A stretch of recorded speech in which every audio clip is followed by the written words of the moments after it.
Ada suara yang tidak datang dari mulut, tidak pula dari dunia. Ia hadir dalam diam. Tidak memaksa, tidak berteriak, namun terus memanggil. Assalamualaikum warahmatullahi wabarakatuh. Sejak ruh ditiupkan ke dalam jasad, manusia membawa sebuah warisan yang tak terlihat, sebuah fitrah, yaitu kerinduan untuk kembali. Kembali bukan ke masa lalu, bukan pula ke rumah yang dulu ditinggalkan. Tapi kembali kepada asal, kepada yang Maha Mengasihi. Setiap napas yang keluar sebenarnya adalah detik menuju perjumpaan itu. Tapi dalam perjalanan hidup, suara halus itu sering tertutup oleh kebisingan dunia. Tidak lagi terdengar. Tidak lagi dikenali. Tidak lagi dirindukan. Begitu banyak yang berjalan, tapi tidak benar-benar pulang. Mereka berpindah dari satu tempat ke tempat lain, dari satu ambisi ke ambisi lain. Mereka bekerja, bersosialisasi, tertawa, dan terlihat berhasil. Tapi di malam yang sunyi, di saat lampu padam dan tidak ada satupun suara eksternal yang tersisa, yang tinggal hanyalah satu pertanyaan, siapa aku di mata langit? Di antara miliaran manusia yang berjalan di atas bumi ini, adakah satu saja malaikat yang menyebut namaku? Adakah yang mengenali ruhku di alam yang lebih tinggi? Terkadang, pertanyaan seperti ini dianggap aneh. Tapi justru mereka yang menanyakannya, adalah jiwa-jiwa yang mulai sadar. Sadar bahwa kehidupan bukan hanya tentang pengakuan manusia, tapi tentang penyambutan dari langit. Tentang apakah ruh ini akan dikenali saat jasad ditanggalkan. Tentang apakah tangis ini, amal ini, niat-niat tersembunyi ini, benar-benar sampai ke atas. Dalam kitab-kitab lama dan pelajaran para guru ruhani, disebutkan bahwa tidak semua nama bergema di langit. Hanya nama-nama tertentu. Mereka yang hidupnya bukan untuk pujian, tapi untuk ketulusan. Mereka yang tak banyak bicara, tapi setiap diamnya penuh zikir. Mereka yang wajahnya mungkin biasa saja di mata manusia, tapi ruhnya bersinar di mata malaikat. Ruh-ruh semacam ini tidak mencari sorotan. Mereka justru menolak disorot. Mereka hadir bukan untuk terlihat, tapi untuk menjadi penanda cahaya di tengah gelap. Kehadiran mereka menghangatkan, tanpa harus menyentuh. Kata-kata mereka menenangkan, tanpa harus keras. Doa-doa mereka naik ke langit, bahkan sebelum lidah mereka mengucap. Ada manusia yang tidak dikenal oleh manusia lainnya. Tak punya banyak pengikut, tak punya gelar, tak punya panggung. Tapi dalam satu malam sunyi, ia menangis dalam sujudnya. Ia mengangkat tangan dalam keikhlasan. Dan di saat itulah, langit mendekat. Malaikat memanggil satu sama lain, ini adalah suara yang dikenal. Lalu ruh itu disambut. Diselimuti ketenangan. Didoakan oleh para makhluk langit. Tanpa ia tahu, tanpa ia minta. Inilah kisah tentang mereka yang dicintai tanpa mereka sadari. Tentang mereka yang hidup dalam kerendahan, tapi dimuliakan di dimensi yang lebih tinggi. Mereka bukan nabi, bukan ulama besar, bukan orang-orang yang duduk di podium. Tapi mereka dikenal karena keikhlasan. Karena diam-diamnya mereka saat menahan diri dari ghibah. Karena sedekah rahasia mereka yang bahkan keluarga sendiri tak tahu. Karena sholat malam yang tidak diumumkan, tapi menjadi pelita dalam gelap. Karena istighfar mereka di antara dengkuran dunia. Dan semua itu dimulai dari satu hal, keheningan. Diam. Menepi dari keramaian, bukan karena antisosial, tapi karena sedang berbicara pada yang Maha Mendengar. Diam dari komentar orang, dari pujian, dari cacian. Karena mereka tahu, suara langit jauh lebih penting dari sorak manusia. Tapi tidak semua orang berani diam. Tidak semua orang kuat menghadapi sunyi. Karena di dalam diam, muncul suara-suara yang paling jujur dari dalam diri. Dan disitulah ujian sebenarnya bermula. Bagi jiwa-jiwa yang ingin dikenal di langit, diam bukan pelarian.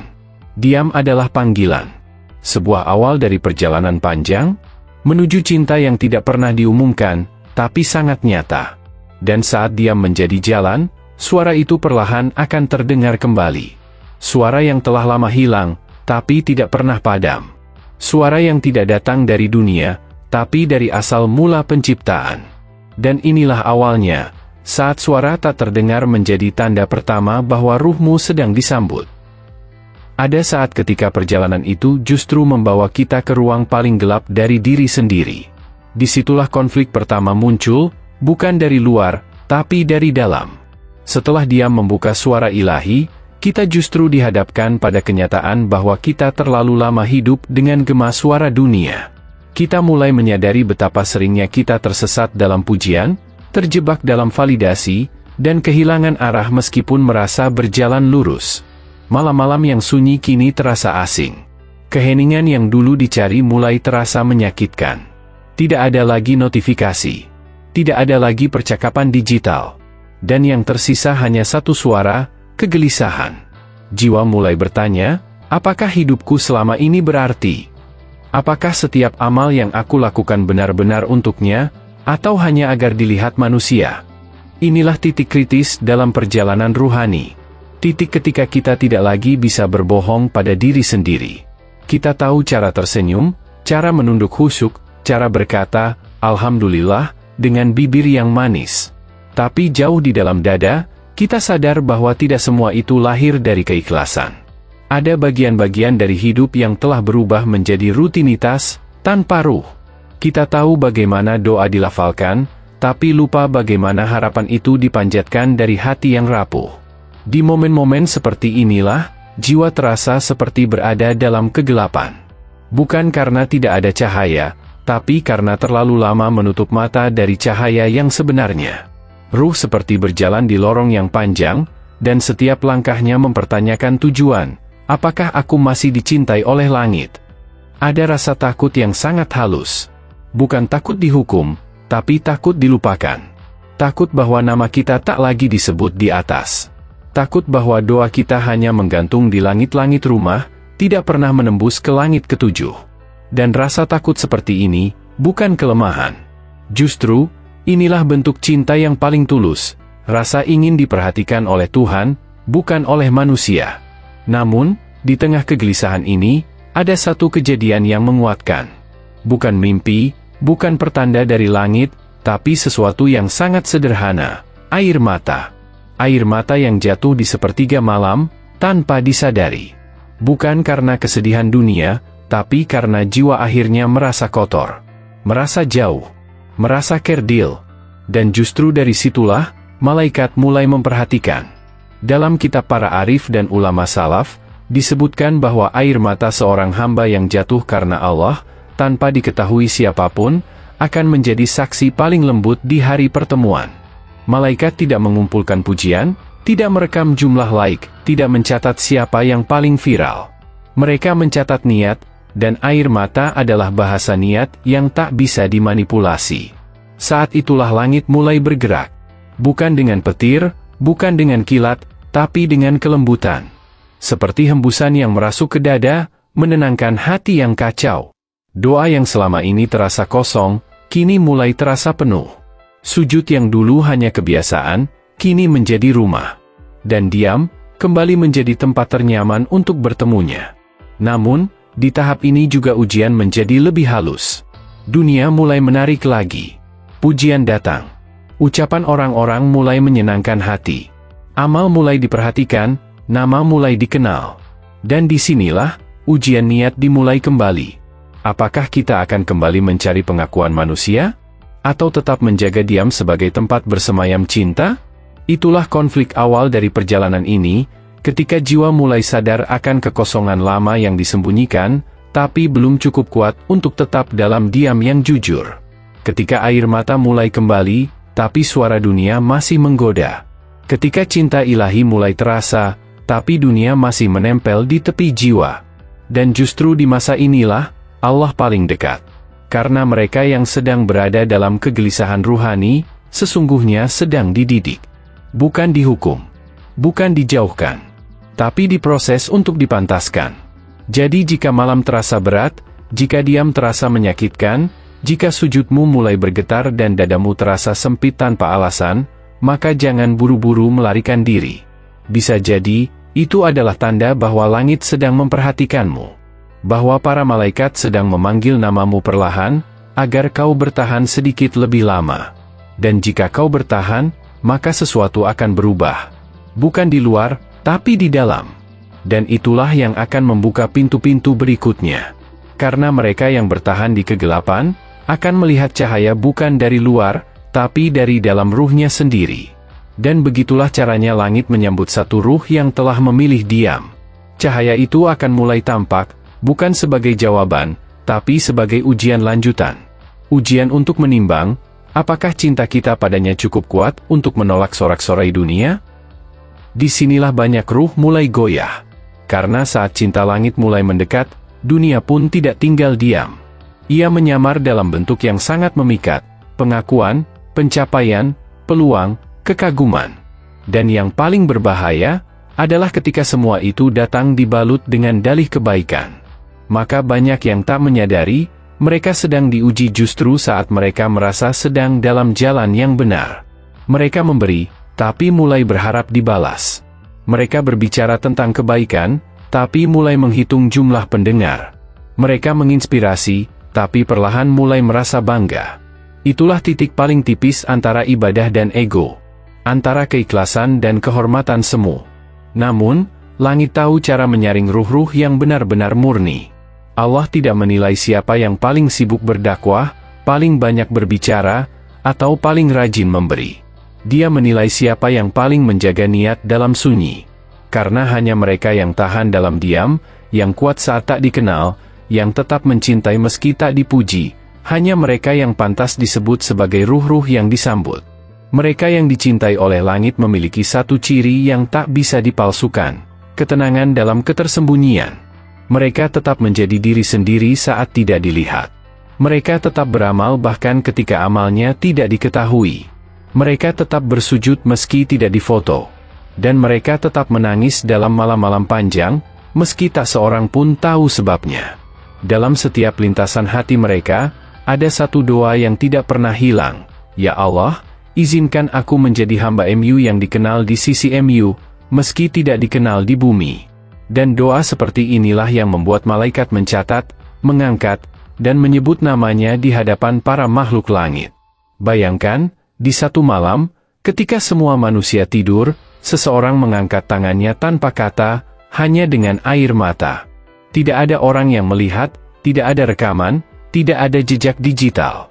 Tapi di langit, malaikat berkata, ini hamba yang kita kenal, yang tidak pernah berhenti berharap.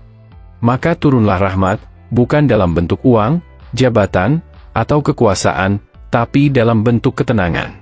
Dan hanya yang pernah mencicipi ketenangan karena cinta ilahi yang tahu betapa mahalnya anugerah itu. Sayangnya, manusia sering salah membaca.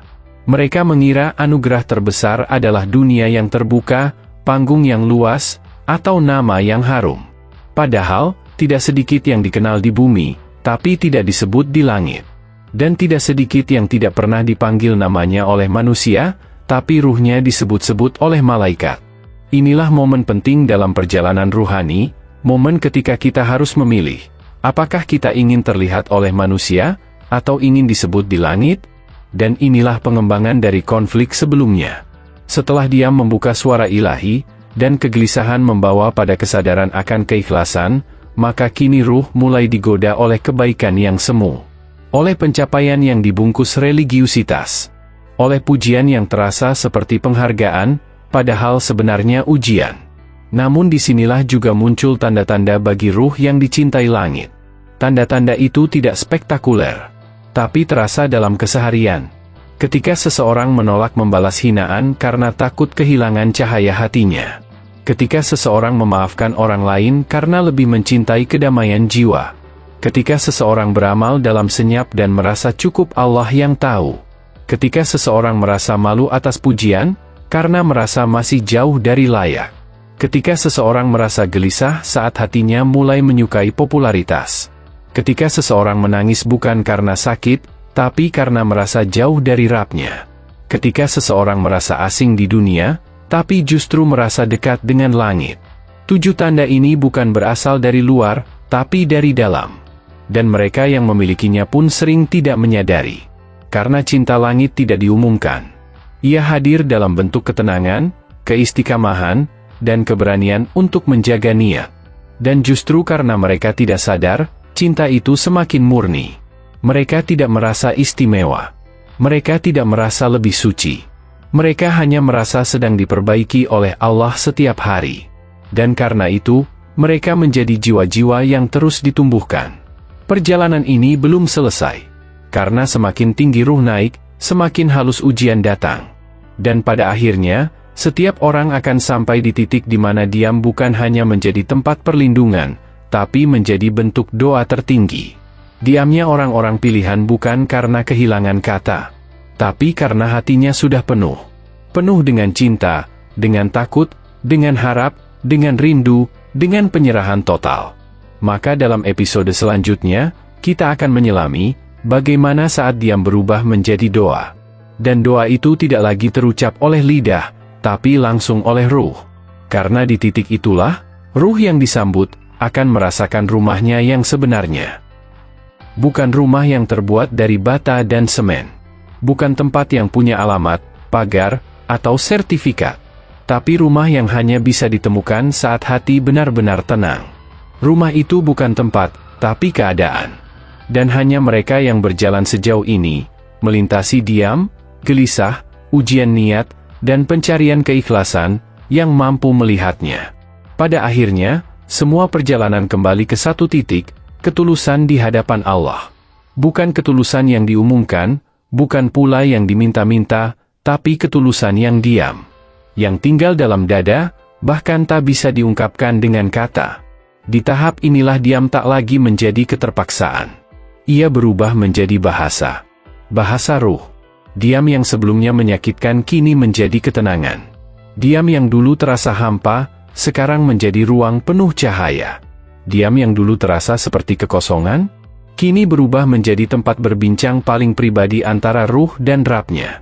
Inilah puncak dari perjalanan itu, ketika diam berubah menjadi doa, dan doa tidak lagi memerlukan kata.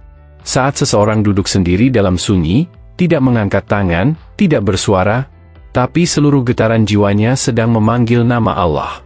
Di momen seperti ini, langit pun menjadi saksi. Malaikat tidak lagi mencatat apa yang diucapkan, tapi mencatat apa yang dirasakan. Bahkan, dalam beberapa riwayat dikisahkan, ada hamba yang tak banyak berdoa secara lisan, namun setiap helaan napasnya menjadi zikir, karena hatinya selalu terhubung. Inilah mereka yang benar-benar dikenal di langit. Ruh-ruh yang bersinar bukan karena hafalan yang panjang atau banyaknya pengikut, tapi karena dalam diamnya, mereka tidak pernah lupa kepadanya. Dan karena mereka tidak pernah lupa kepada Allah, maka Allah pun tidak melupakan mereka. Sampai pada satu waktu, ketika mereka meninggalkan dunia, jasadnya mungkin tidak disorot. Tidak ada upacara besar. Tidak viral. Tidak ditangisi ribuan orang. Tapi langit menyambutnya.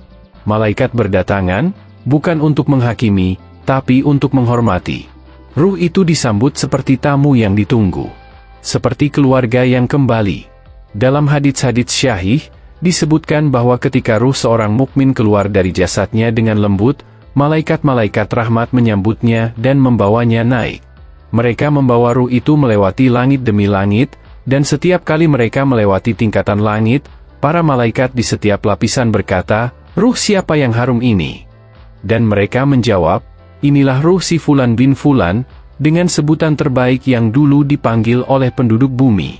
Bayangkan, seseorang yang sepanjang hidupnya tidak pernah mencari ketenaran, tidak pernah mengejar popularitas, tidak pernah memperjuangkan nama. Tapi ketika ruhnya keluar, namanya disebut di langit dengan penuh kemuliaan. Itulah balasan bagi mereka yang hidupnya dalam diam, tapi diamnya penuh dengan kesadaran. Bagi mereka yang tak banyak bicara, tapi hatinya tak pernah berhenti berzikir.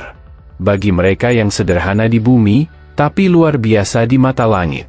Maka jangan kecilkan nilai dirimu jika tak banyak orang mengenalmu. Jangan merasa sia-sia jika amalmu tidak dipuji. Jangan merasa tertinggal jika hidupmu tidak megah.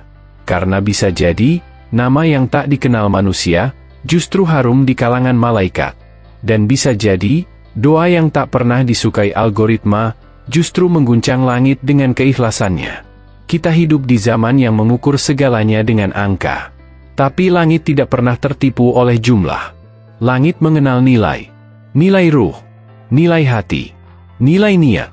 Dan siapapun yang menjaga niatnya dengan jujur, akan dikenali. Maka jaga dirimu dalam diam. Pelihara hatimu dalam keheningan. Jangan takut tidak terkenal, tapi takutlah jika ruhmu tidak dikenali oleh para malaikat. Karena satu doa dari malaikat jauh lebih berharga daripada 1000 pujian dari manusia. Dan jika kau merasa sunyi, jika hidupmu terasa asing, jika hatimu sering bertanya, apakah aku dikenal di langit? Maka bersyukurlah. Karena pertanyaan itu sendiri sudah menjadi tanda bahwa ruhmu sedang mencari cinta yang tidak dari dunia. Dan mereka yang mencari cinta dari langit, tak akan pernah sia-sia. Karena cinta dari langit tidak datang dengan sorakan, tapi dengan ketenangan. Tidak dalam gemerlap, tapi dalam sujud malam. Tidak dalam tepuk tangan, tapi dalam air mata yang jatuh diam-diam. Itulah tanda bahwa ruhmu disambut, dicintai, dan disebut. Meskipun kau tidak tahu. Dan ketika hari itu tiba, hari di mana semua wajah dibuka dan semua niat diungkap, barulah kita akan tahu siapa yang sebenarnya mulia. Bukan mereka yang paling terlihat, tapi mereka yang paling diam, namun paling dicintai. Waalaikumsalam warahmatullahi wabarakatuh.